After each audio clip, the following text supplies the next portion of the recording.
Hello, friends. Welcome to this new chapter of Crypto Today. Well, the first question today, it is a question. The first point of today's podcast is a question for you, a question who will be answered at the end of the podcast. And the question is, what is the smallest unit of a Bitcoin? It is a buterin, or 0.001 BTC, or 1 Satoshi, or 0.01 USD, okay? So I'm not going to give you hints because I think it's very easy. Many people know the answer, but at the end of the episode, you will know the answer.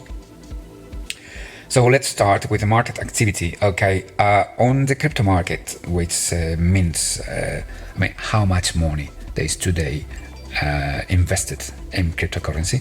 So we're talking about $1.45 trillion. Okay, this is just for you to know. It is bigger than the GDP of a country, like, for example, my country. It's bigger than the GDP of the whole country of Spain in 1 year. Okay.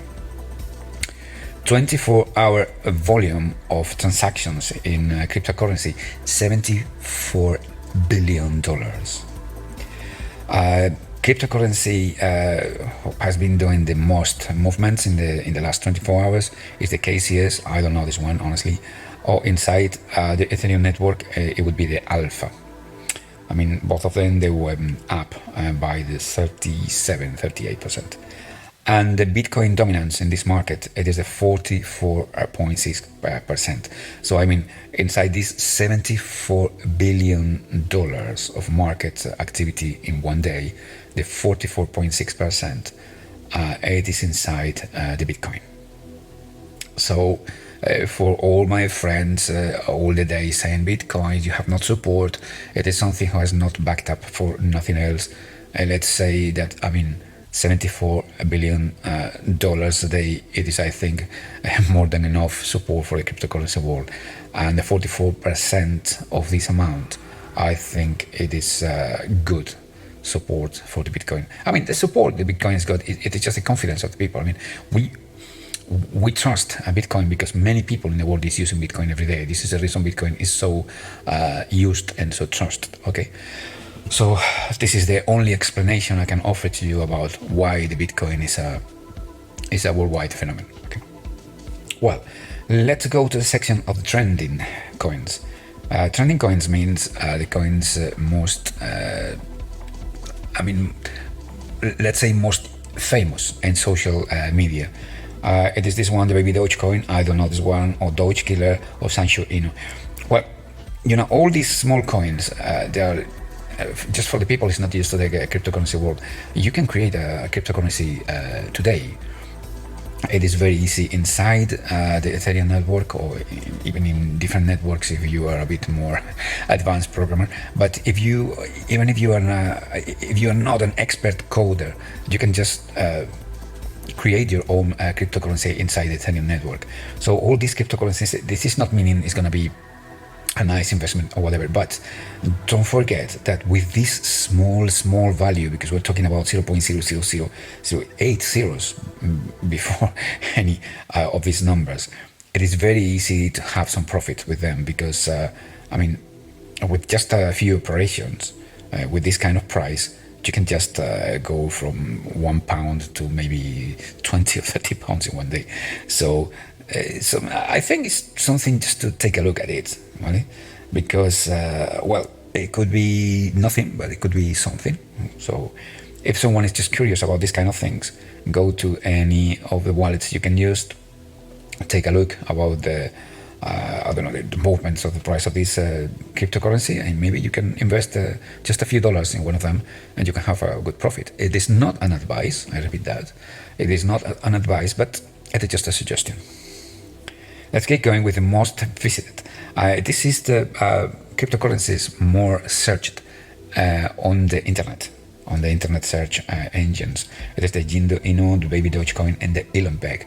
Okay, when the Elon Peg is starting by Elon, it's many Doge and Elon things lately in the crypto world. So, I don't know what to think about this guy, but Elon Musk is doing many things in cryptocurrency lately.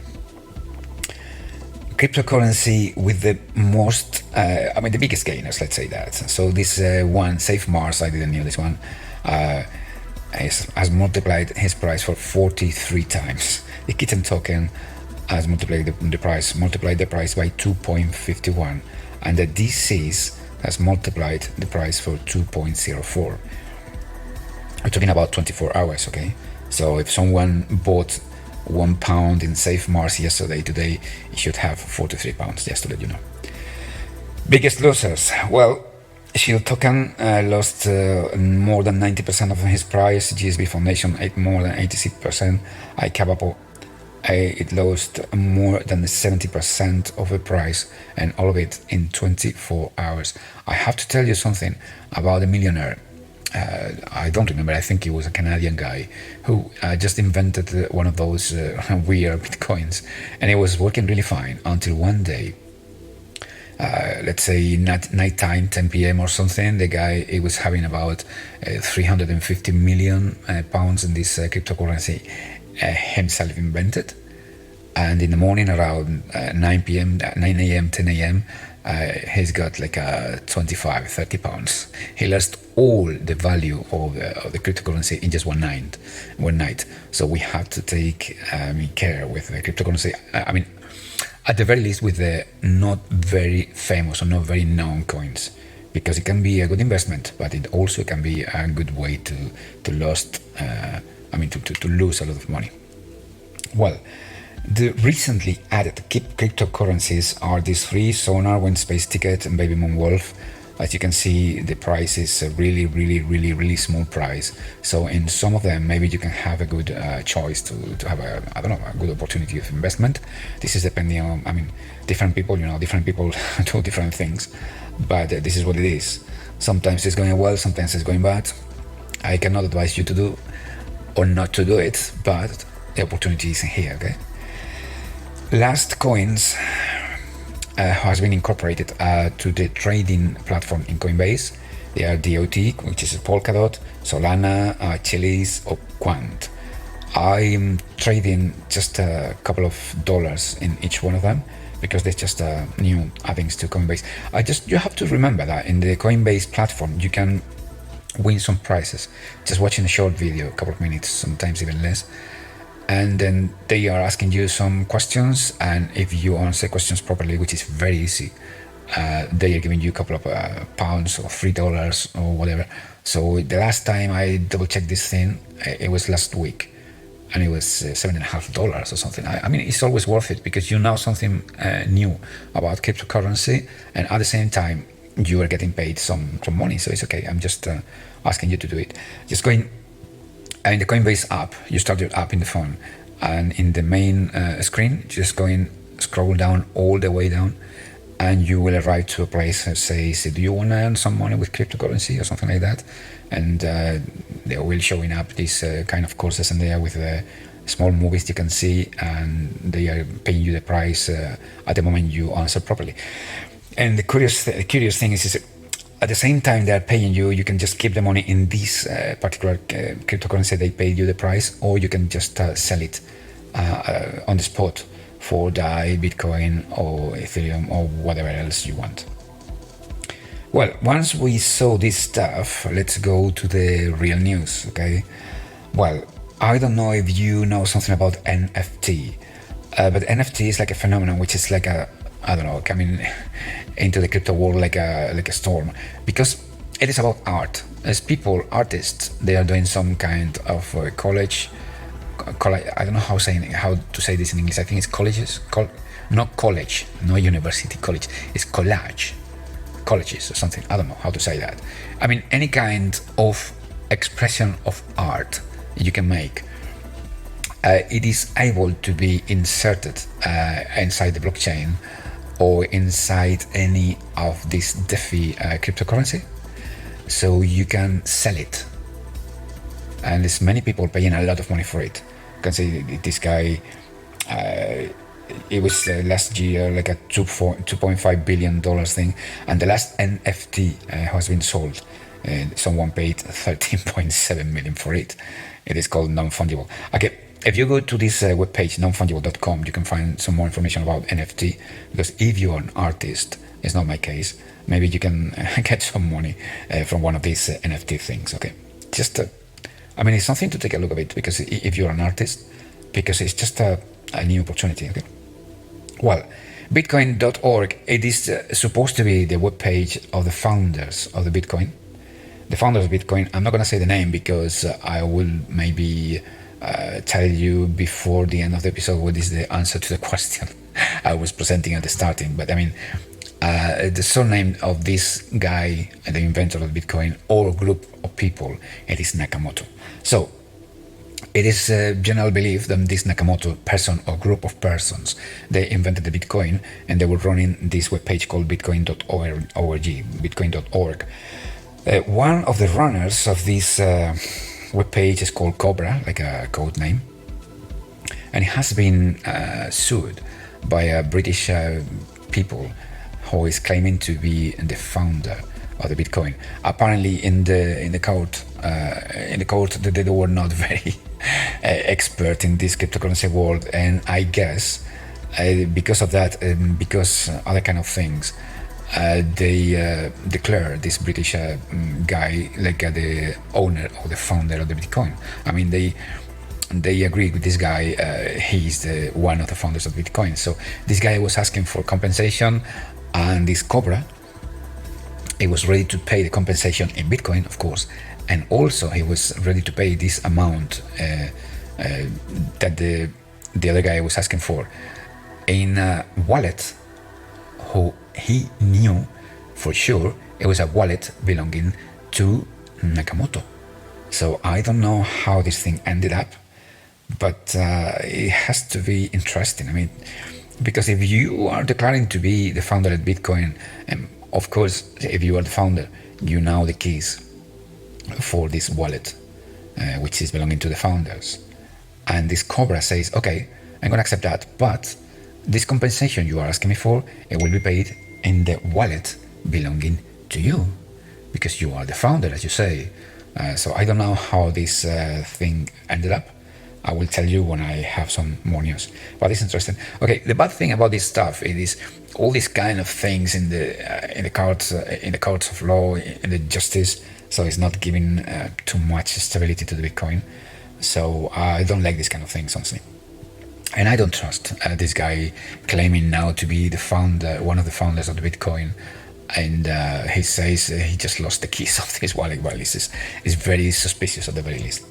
Well, let's keep going with the news. In Brazil, he has been arrested a self-proclaimed Bitcoin king who has been connected with a scam of 7,000 Bitcoin. Well, 7,000 Bitcoin is about $300 million, which is a bad thing. So, I mean, in the world of the cryptocurrency, at the same time, in the world, in the normal world, in the fiat world, I mean, in the normal money, let's say that world, there are also bad people. Of course, they are bad people.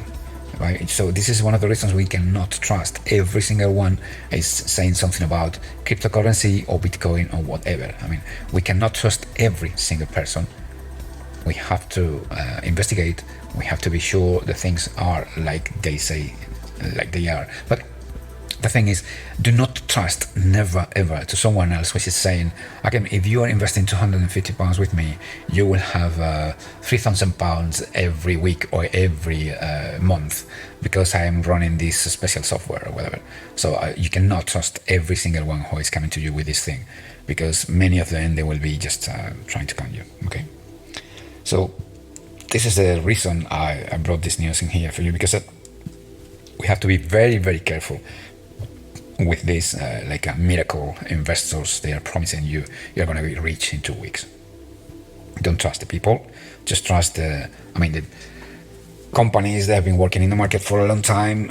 Or I don't know, myself, I'm just explaining platforms I'm using myself, and I know that for sure they're okay, but I'm not asking never ever for money. I'm just explaining platforms and giving you the keys for coming to these platforms, okay? But investing in things when persons, physical persons, they are asking you 200, 300, 400 quid, because with this money you are going to have like a monthly income of thousands of pounds. This is not. I mean, this is dangerous. I'm not saying every single one of these cases is going to be false, because sometimes it can be true, okay? But you cannot you cannot discern which one of them will be true or not. So it is. This kind of things you cannot trust. Okay. Well, in South America, we have a lead with this El Salvador thing, because they started accepting the Bitcoin like a legal tender, and apparently it will be live, this law, at the starting of September. So there are some other countries like Panama, Paraguay, and also Colombia and Mexico, or not the country, but a millionaire from Mexico, Ricardo Salinas Pliego, which is having a bank in there, or Brazil. There are many countries in South America that are starting with this initiative about using the Bitcoin like a legal tender in the countries. There are two reasons for it. First of it is because there are many people from these countries living and working all around the world, and when they are sending money from the country they are working to their countries, the commissions are very high. They are losing some money just in the transfer, and also there is a depreciation of the the currency of these countries, like for example Brazil, Colombia, or Venezuela. It is like the best case. You can just see how the currency of countries is going just to the floor. Okay, so for these two reasons, for sending money from one country to another country, or for self-preserving from the depreciation of the money, these countries are adopting the Bitcoin like a legal tender, not like an only legal coin of these countries, but an accepted and legal tender. Okay, so this is very good news for all the cryptocurrency users, which we are hundreds of millions in the world, because just these initiatives, they are not gonna do nothing else than putting the price of Bitcoin up again. Okay. Okay, let's go with the last news for today, which is about the Bitcoin's hash rate. I mean, the hash rate basically is the number of computational operations you can do in every second. So the hash rate of the Bitcoin network, it is the number of operations the Bitcoin network can do in a second. It is, it's not billion or trillion or quadrillions. I think it's quintillions of operations by second. And the thing it has been reduced a lot in the last weeks, because the Chinese government is trying to shut down all the mining from Bitcoin in the country, and also other countries like Iran, or even the new American administration. They are trying to to put the Bitcoin down, because they say they're spending a lot of energy and things like that, and it's bad for climate change and and other series of stuff, which is just crazy. Okay, so because of that, the Bitcoin's hash rate has been going down a lot, and this is in part is good, because if it's going to be less Bitcoin created, the price of Bitcoin can go up. But it's also a factor who can be negative for the Bitcoin, for the confidence that people has in the Bitcoin, because if there are less capacity in the network, so you cannot be so reliable and you cannot be so fast. Today you can pay to someone else in, Philippines in seconds. So this is something who is affecting today, and affecting negatively to the Bitcoin price. But it's going to be solved in just a few weeks or months, because some American cities like Miami, or inside the state of Texas, or in some places in Russia or Kazakhstan and things like that, they are accepting new facilities for mining Bitcoin. And it's very curious stuff. It's just, if you are not used to this kind of things, for mining Bitcoin you need a really, really powerful machines, a really, really powerful let's say servers farm. And as you need a lot of servers and a lot of electric power, you are going to have a lot of heat. So you will need to have some aircon in the facilities, which is also expensive to maintain. So these kind of facilities, they are going every single time more to the places where the weather is not hot. So we are seeing new farming facilities for Bitcoin in Russia and Siberia and Iceland and Nordic countries. So in the second part of this news, they say at the end of the day it's going to be a nice thing, a secure thing, that the production of Bitcoin, it is leaving the area of China, because it's not a free country at the end of the day, and it's just let's say swifting to other countries where the legal system is a bit more secure. So at the end of the day, even if it has been a bit bad for the reliability of the Bitcoin in the last few weeks or even months, it's going to be good for the future, because the production of Bitcoin is going to be located in different countries with a most secure law system than China. Okay, so I'm happy with this news. And then I have to reveal to you which is the result of the question we were having at the start of this podcast. So what is the smallest unit of a Bitcoin? So the correct answer, it would be the C, is 1 Satoshi. So just for the curious people, 1 Bitcoin can be divided in 100 million of Satoshi. Okay? So well, I think this is everything I have for you today, and I hope I can see you back in the next chapter of the Crypto Today. Bye bye. Have a good day. Bye.